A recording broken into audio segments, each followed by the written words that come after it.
singgung, dan saya yakin ini bukan barang baru ya.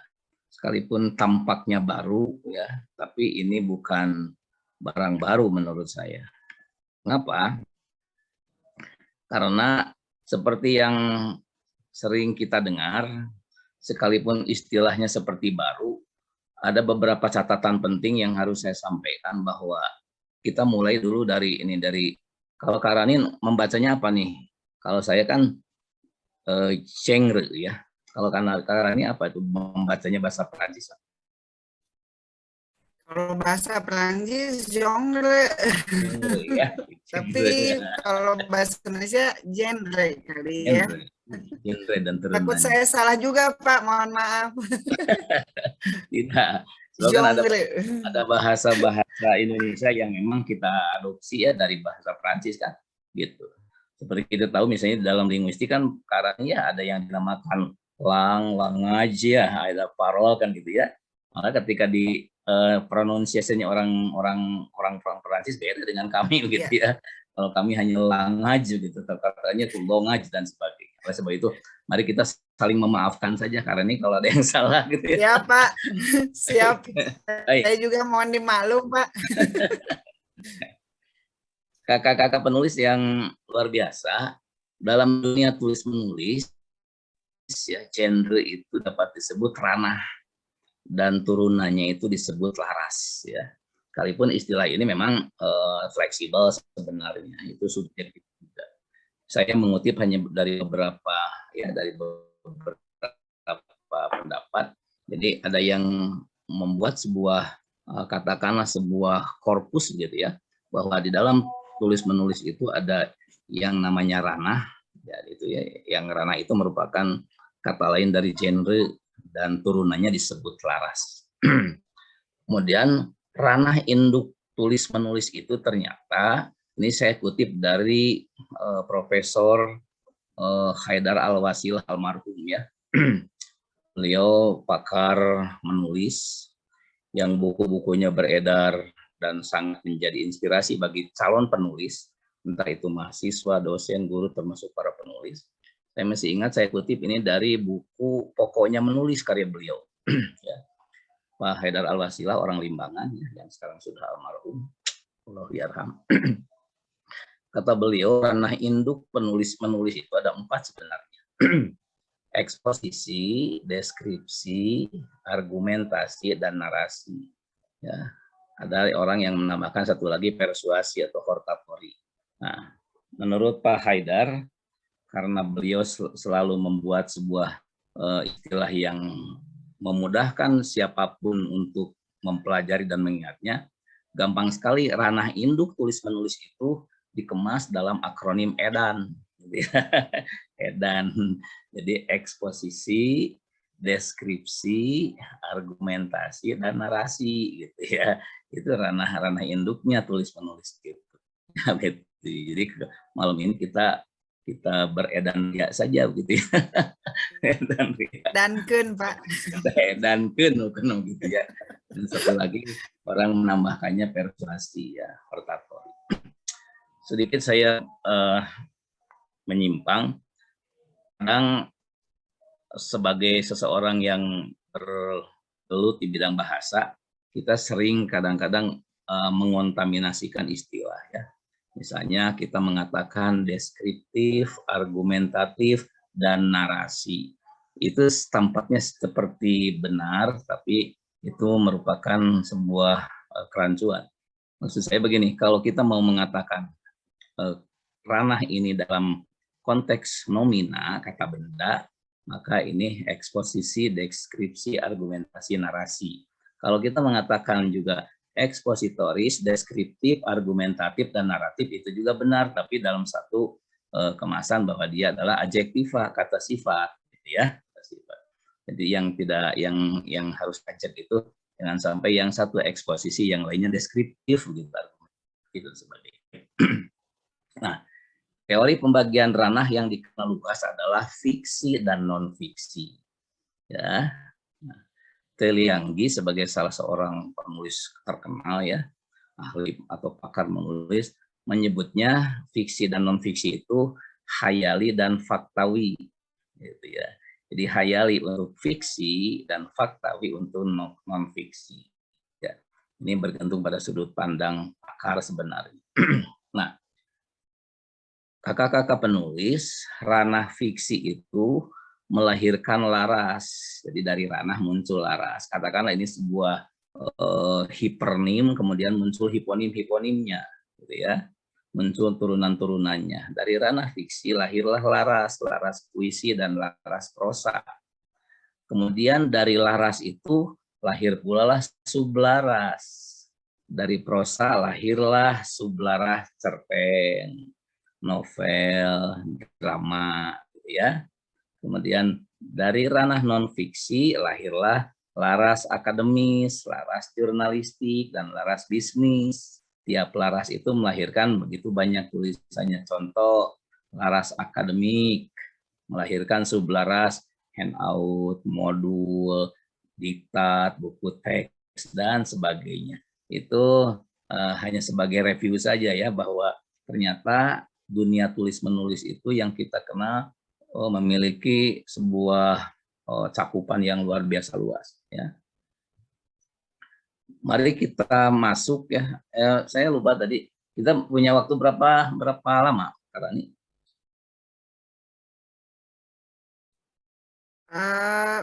Biasa Pak, kurang lebih 1 jam lah kalau ngobrolnya mah. Siap. Biar bisa tanya jawab selebihnya. Nanti dibantu ya kalau ada pertanyaan yang susah ya. Balik Pak. Ada bukan nama ulah nolak kali ya, karena nih siapapun Kak Desi ya. Salam kenal Kak Desi. Saya ingin sekali kapan ya bisa berkopi darat gitu ya. Nah, baik kakak-kakak yang budiman, sekarang kita masuk pada persoalan inti tentang faksi. Sebagaimana yang saya sampaikan tadi di dalam judul slide ini, judul PowerPoint ini, faksi ini merupakan sebuah akronim yang merupakan gabungan dari kata fakta dan fiksi. Ya, sehingga tadi saya mengatakan faksi ini dalam kalimat saya, dalam istilah saya, fakta berbalut fiksi, ya, atau fakta kata ahli yang lain, fakta dengan kemasan fiksi dan sebagainya, itu faksi. Karya tulis ini ditulis berdasarkan fakta yang ditulis dengan gaya narasi agar dapat lebih menarik perhatian pembacanya. Kemudian faksi berdasarkan penelusuran adalah istilah slang alias tidak baku sebenarnya yang berkembang untuk menyebut karya tulis yang tidak dapat sepenuhnya disebut fiksi dan tidak juga dapat sepenuhnya disebut non fiksi. Jadi wilayah abu-abu sebenarnya ini menurut para ahli yang lain. Jadi di mana sebenarnya letak faksi itu? Apakah cenderung ke fiksinya atau ke faksinya? Wilayah abu-abu ya. Itu yang dimaksud. Faksi adalah fakta yang dikisahkan layaknya karya fiksi. Tentang karya fiksi saya yakin teman-teman Dinimu, kemudian teman penulis ini juga banyak yang sudah menerjunkan diri di dalamnya. Jadi pada malam ini sebenarnya saya tidak perlu berdarah-darah menjelaskan ini ya, gitu. Karena hanya mengaitkan saja apa yang kita tulis saat ini barangkali sudah faksi sebenarnya gitu ya. Bagian mana yang sudah faksi, bagian mana yang. Jadi saya hanya membuka tabir saja sesungguhnya, buka tabir. Sebab ini bukan sesuatu yang benar-benar baru dan saya yakin semua juga tahu nanti. Kemudian faksi adalah karya yang sifatnya nyata dan pernah ada, bukan rekaan. Yang dalam penceritaannya disisipkan beberapa hal yang sifatnya rekaan untuk mempermudah memahami suasana. Jadi, faksi itu tadi dalam versi saya, faksi adalah fakta berbalut fiksi. Faksi adalah tulisan dengan kemasan fiksi. Faksi adalah bla bla bla dan sebagainya. Kemudian kalau kita simpulkan, faksi itu dapat dikategorikan sebagai irisan antara karya fiksi dan non fiksi, ya, itu irisan. Nah, mari kita kenali ciri-ciri faksi itu apa, ya. ciri-ciri faksi itu. Ini saya kutip dari beberapa sumber, kemudian saya rangkum begini. Jadi kalau fiksi itu bersifat subjektif, non-fiksi informatif, faksi bersifat rekaan namun nyata, ya. Kemudian fiksi bersifat fiktif atau hayalan atau imajinatif, non-fiksi isi tulisannya berdasarkan data, fakta, dan penelitian atau observasi. Kemudian faksi bisa bersifat imajinatif dalam hal penceritaannya, itu sebenarnya. Kemudian fiksi tidak harus melakukan penelitian atau kajian, namun tetap memungkinkan penulis melakukan hal tersebut jika dianggap perlu data untuk mendukung menghidupkan emosi pembaca. Non-fiksi ya itu dituliskan berdasarkan sumber narasumber yang jelas. Kemudian faksi, nah ini faksi juga ini bahasanya bisa benar dan salahnya itu bersifat relatif, tidak mutlak. Kita lewat saja ini ciri-ciri ini ya, sebab ini nanti sudah saya berikan nanti ke NIM, bisa nanti di-share di grup ya. Yang kita masuk pada beberapa hal yang lain. Mari kita telusuri saja ini. Kata para penulis ulung, para penulis yang sudah moyan begitu ya. Sefiksi-fiksinya cerita fiksi. Nah, ini yang harus kita garis bawahi. Sefiksi-fiksinya cerita fiksi tetap harus by data, by observation, by research, gitu ya. Mengapa? Kata mereka setidaknya ada dua tujuan. Mengapa perlu data? Mengapa perlu observasi? Mengapa perlu riset? Setidaknya ada tujuan. Yang pertama, sebagai nostalgia, ya. Jika si pembaca pernah ada dalam kondisi cerita yang kita tulis, ya ini kan sebagai sebuah nostalgia bagi penulis, ya. Ingat bahwa sesuatu yang kita tulis adalah sebuah dokumen, ya, sebuah dokumen, sebuah sebuah rekaman perjalanan kita dan sebagainya. Sebab seperti yang kita tahu bahwa bahasa itu sejatinya adalah lisan, sedangkan dokumennya adalah tulisan. Jadi yang pertama adalah nostalgia, ya. Yang kedua, mengapa harus ada data, ada observasi dan penelitian sebagai informasi, terutama bagi pembaca yang belum pernah tahu apa yang dituliskan di dalam cerita kita. Jadi dengan begitu cerita fiksi jadi terasa natural, real, dan hidup. Maka pada dasarnya fiksi pun berdasarkan fakta. Fiksi itu utamanya memainkan imajinasi kita, tetapi pada poin-poin tertentu kita harus menjodohkan agar match dengan data. Fiksi adalah kisah yang ditulis berdasarkan khayalan dan imajinasi. Adapun non fiksi ditulis berdasarkan fakta, dan itu sudah kita maklumi bersama. Baik. Pertanyaan yang kemudian muncul pada benak kakak-kakak penulis, ya, seperti hanya ketika ada pelacakan dari tim Nimu Press kepada para peserta kelas faksi ini, mayoritas kan mereka mengatakan belum tahu, ya, atau belum pernah. Nah, baik, ini juga sepanjang yang saya ketahui, faksi ini ragamnya banyak sekali. Yang pertama bisa berupa kisah hidup seseorang, ya, entah itu biografi, autobiografi, atau memoir. Itu juga termasuk faksi sebenarnya. Yang kedua, faksi itu bisa berupa kisah nyata sebuah peristiwa, ya. Yang ketiga, faksi itu berupa feature, ya, karangan khas, entah itu di mass media cetak atau media elektronik seperti televisi, ya. Kemudian faksi pun bisa berupa kisah inspiratif. Kemudian faksi bisa berupa mini biografi. Faksi bisa berupa novelisasi biografi. Faksi bisa non-fiction novel, atau faksi itu bisa cerita anak atau cerna, ya. Jadi ke-8 ragam ini sebenarnya saya yakin banyak di antara kakak penulis yang sudah pernah menuliskannya sesungguhnya. Makanya saya katakan tadi bahwa faksi itu sebenarnya bukan makhluk baru, ya, tapi makhluk yang akrab dengan keseharian kita. Hanya kita barangkali sekarang sudah memberikan pemilahan. Oh, ini tulisan saya termasuk faksi ternyata. Kalaupun ada bagian-bagian tertentu yang masih agak berbeda dari kriteria penulisan faksi, mari kita bicarakan nanti, gitu ya.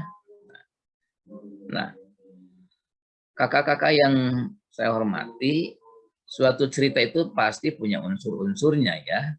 Ada unsur eksternal cerita dan ada unsur internal cerita. Kalau di bangku kuliah kita dulu punya analisis struktur, ya kadang-kadang ya, analisis struktur dari sebuah karya sastra, ya itu misalnya. Nah, unsur eksternal cerita itu ini juga saya kutip dari berbagai referensi. Yang pertama bisa tafsir pembaca, ini unsur eksternalnya. Kemudian asosiasinya antara karya dengan karya yang lain. Yang ketiga pesan moral. Sedangkan struktur atau unsur internalnya ini juga sekali lagi fleksibel ya, hanya berdasarkan sudut pandang beberapa orang saja. Unsur internal cerita itu disepakati ada paling tidak ada 7 unsur. Yang pertama situasi, kemudian perwatakan dan perawakan tokoh ya. Ya, kita tahu ada tokoh kan, ada penokohan gitu ya. Ada juga yang mengistilahkan ini ada perawakan dan perwatakan. Gitu ya. Jadi kalau perawakan itu ke hal yang bersifat fisik ya, gitu. Sedangkan perwatakan justru yang dilakukan sebab dalam hal perwatakan dan perawakan kita mengenal di dalam dunia sastra ada yang dinamakan analisis dramatik gitu ya, analisis dramatik. Jadi ada sesuatu yang yang dapat kita tebak watak seseorang dari perawakannya gitu. Ada yang dari tingkah laku atau karakter serta bahasa yang digunakannya gitu ya. Itu cara mengetahui watak atau perwatakan di dalam sebuah cerita. Kemudian tempat dan properti yang kadang-kadang kita dulu sering menyebut setting juga termasuk di sini ya. Kemudian alur atau plot, lalu percakapan, kutipan, dan paragraf kunci. Ya. Nah, berdasarkan kedua unsur eksternal dan internal itu, maka untuk faksi, ya, sebab tadi kan faksi itu areanya ada fakta dan ada fiksi. Untuk faksi, area yang sebaiknya fakta adalah situasi, perwatakan, perawakan, kalau bisa sampai atribut tokohnya, baju apa yang biasa digunakan oleh tokoh itu misalnya ya. Perlu saya sampaikan bahwa sekalipun di sini ada penekanan fakta sebaiknya perwatakan, perawakan sebaiknya berupa fakta. Ini tidak berarti tertutup kemungkinan bagi penulis faksi untuk mengganti nama tokoh gitu ya.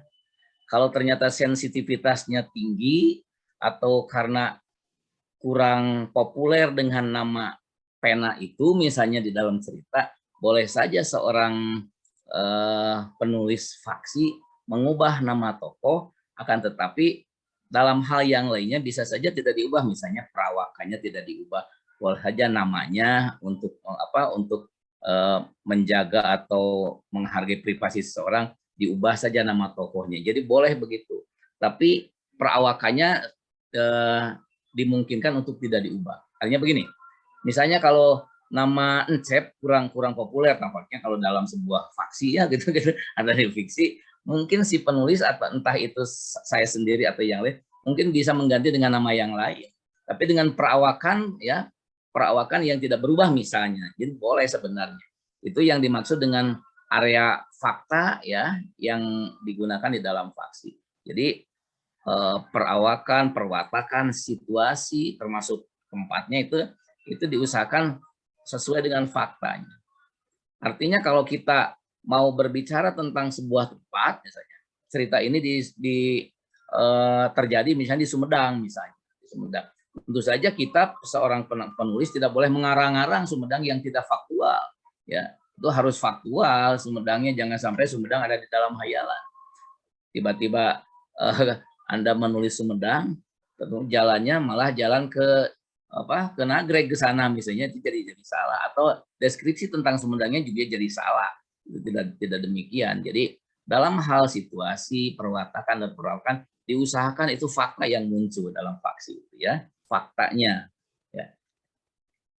Kan area yang bisa dimainkan di fiksinya gitu ya, ini jadi mana yang dari 7 unsur internal itu yang diharapkan berupa fakta dan mana yang berupa fiksinya.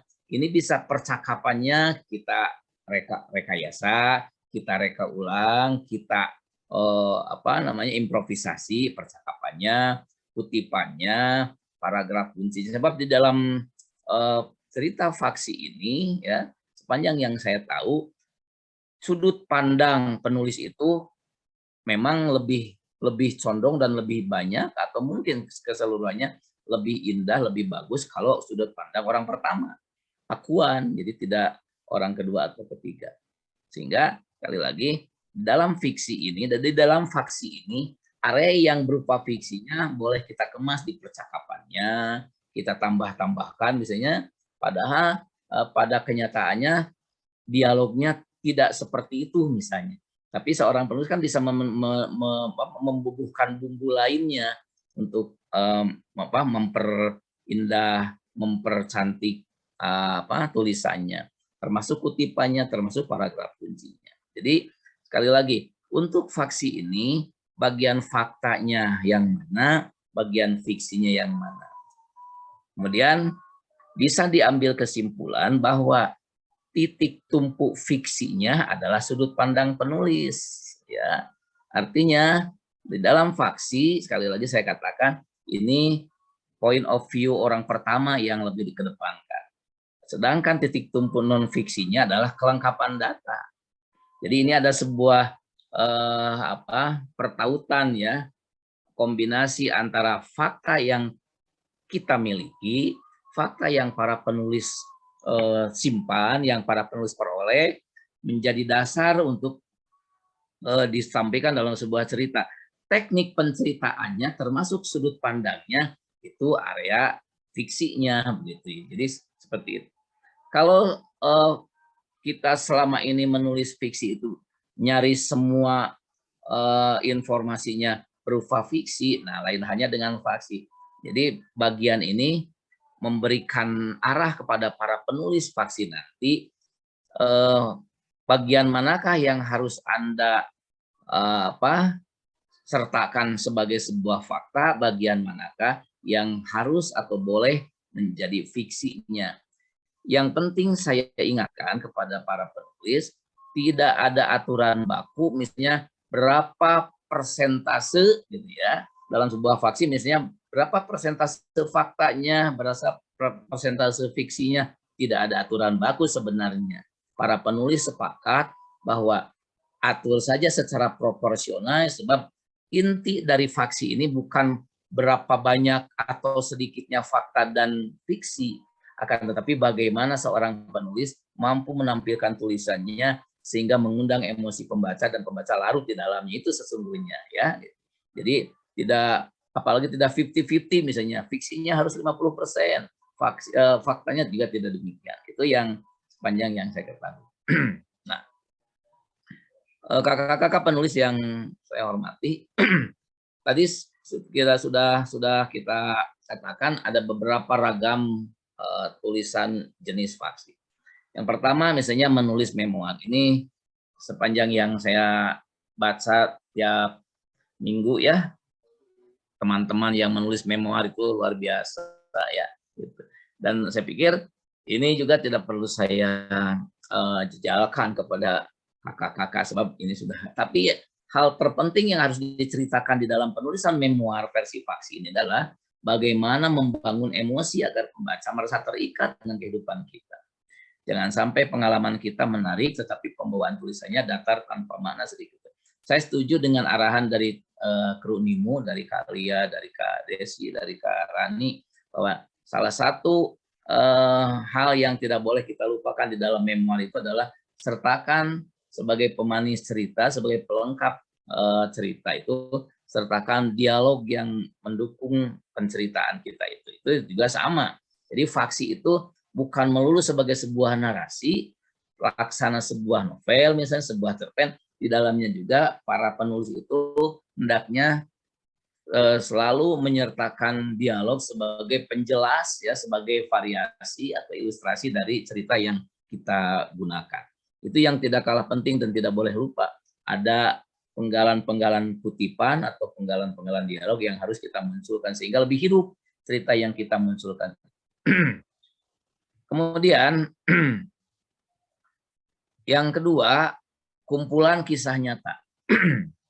Untuk menulis buku tentang kumpulan kisah nyata, hal yang perlu diperhatikan adalah fakta di dalamnya. Sekali lagi, apalagi ini kan lebih cenderung ke fakta. Kita harus mempunyai rekap data untuk bahan tulisan yang bentuknya bermacam-macam. Bisa berupa pernyataan dari narasumber melalui wawancara terlebih dahulu. Ini kumpulan kisah nyata. Ini juga tentu saja sudah ada pada benak kakak-kakak penulis. Penulisan kumpulan kisah nyata pun lebih kuat menggunakan gaya penceritaan seperti membuat cerpen dan novel.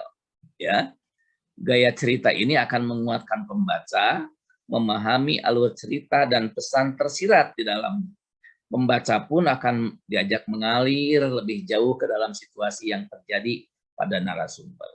Lagi-lagi saya ingatkan, tentu saja karena ini bukan sedang melaporkan hasil wawancara, yang harus kakak-kakak ingat bahwa ketika kita menuangkan hasil wawancara kita atau hasil penelusuran dokumen atau fakta apapun, maka yang tidak kalah penting kita ini menuangkannya dalam bentuk cerita, dalam bentuk naratif yang diselingi atau yang dibumbui atau diilustrasikan dengan beberapa dialog atau kutipan dialog. Jadi tidak melulu kita seperti laporan karya tulis ilmiah, ini hasil wawancaranya dan sebagainya, bukan seperti itu. Jadi gunakan kepiawaian kakak-kakak penulis untuk mengemas fakta tersebut, ya, sehingga terjadi atau muncul atau terlahir sebuah kisah nyata yang benar-benar menarik untuk dibaca. Kemudian biografi. Dalam penulisan biografi terdapat dua metode yang bisa dipergunakan. Yang pertama, penulisan dengan menggunakan wawancara langsung, ya, jadi direct interview, ya, wawancara langsung. Penulisan dengan menggunakan teknik ini adalah wawancara dengan narasumber terkait. Hal yang harus dipersiapkan dalam metode ini adalah waktu tentu saja. Sebab apa? Sebab tidak mudah menyelesaikan waktu dengan narasumber. Kita harus ada janji dulu dengan narasumber, berapa lama kita bisa bertemu, dan seterusnya. Ini harus kita sepakati, sebab kita tidak boleh egois ya ketika berhubungan dengan narasumber. Dan saya itu pun tentu saja tidak perlu saya jelaskan secara detail ya, karena para penulis pasti tahu bagaimana etika dan kesantunan kita bertemu dengan narasumber.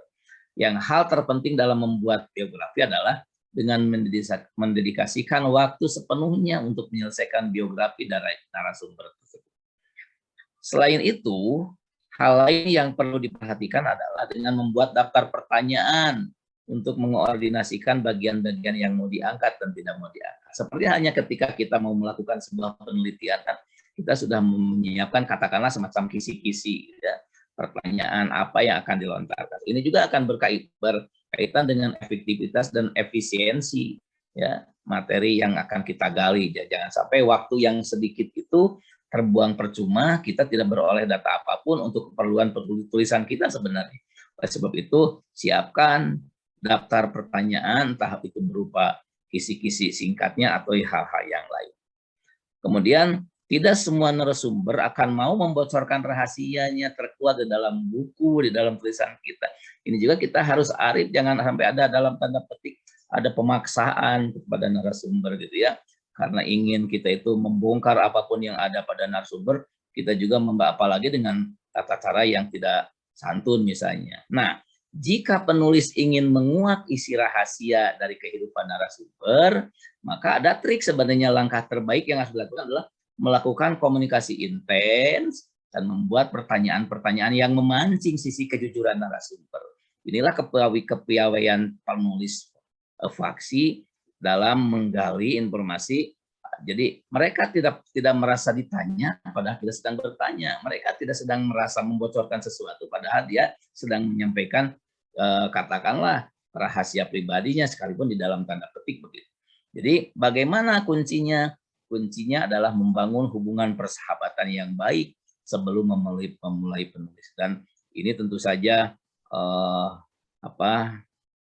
prinsip komunikasi di sini harus dilaksanakan dengan baik. Itu yang dimaksud dengan penulisan biografi dengan wawancara langsung. Yang kedua, ada penulisan biografi dengan metode tidak langsung, indirect interview ya. Nah, metode ini kakak-kakak hanya mengumpulkan bahan-bahan dari internet ya, koran, buku-buku yang ada tentang tokoh yang akan kita angkat, misalnya kisah ya, yang akan kita angkat biografinya, biografi siapapun. Metode ini terlihat lebih mudah daripada wawancara langsung. Akan tetapi sebenarnya metode ini akan menyulitkan kita menghindari persepsi subjektif dari bahan-bahan yang didapat. Tentu saja baik metode langsung maupun metode tidak langsung memiliki kelebihan dan kelemahannya masing-masing ya, dan itu juga pasti akan disadari oleh para penulis. Tinggal bagaimana kita nanti membuat sebuah perencanaan yang matang, yang efektif, efisien, seperti yang saya katakan tadi, supaya nanti baik dengan metode langsung dan metode tidak langsung kita beroleh data yang akurat, data yang lengkap sebagai bahan tulisan kita, begitu ya. Sebab kita juga bisa memilah mana biografi yang cukup dengan metode tidak langsung dan mana bagian penyusunan faksi dalam bentuk biografi yang harus menggunakan metode langsung. Banyaknya data yang kita peroleh ada kalanya memaksa kita untuk menyimpulkan sesuatu sehingga tercipta sebuah pendapat subjektif dari penulis. Disinilah peran kita untuk memisahkan pendapat subjektif dengan data yang kita peroleh. Yang keempat, kakak-kakak penulis ya, barangkali ada yang berminat untuk menuliskan kisah-kisah Nabi. Nah, ini juga sebenarnya bagian dari atau ragam dari fiksi tadi. Ya. Kisah Nabi atau kisah siapapun maksud saya begitu ya, itu boleh saja salah dalam konteks yang lebih spesifik. Misalnya untuk menulis kisah Nabi, metode yang digunakan tentu saja metode tidak langsung. Sebab sangat mustahil kita akan mewawancara para nabi, kan sangat mustahil itu. Ini pasti metodenya metode tidak langsung. Dari mana kita peroleh? Tentu saja dari literatur yang ada. Hanya saja sumber utama dari kisah Nabi atau siapapun tokoh yang akan kita angkat ceritanya, apalagi tokoh-tokohnya yang sudah tiada misalnya, makanya entah itu siapa, kitab sucinya dari masing-masing agama dan tidak keluar dari pakem tersebut. Ini yang harus hati-hati. Kemudian gaya penulisannya pun harus disesuaikan dengan rentang umur yang bersangkutan. Jika target pembaca kisah Nabi ini adalah anak-anak, maka gaya bahasanya tentu saja harus gaya bahasa anak-anak. Begitu pula sebaliknya.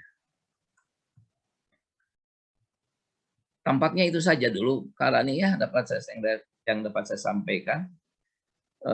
Sebagai penutup sementara, saya izinkan menyampaikan sebuah pantun bari ngapalkeun itu tugas-tugas pantun harian Tika Lia. Ke Bekasi membeli gamis, naik kuda sempit jalannya. Karya faksi segera tulis, niaga muda menerbitkannya. Sementara itu saja dulu ya. Terima kasih. Monggo Kak Rani.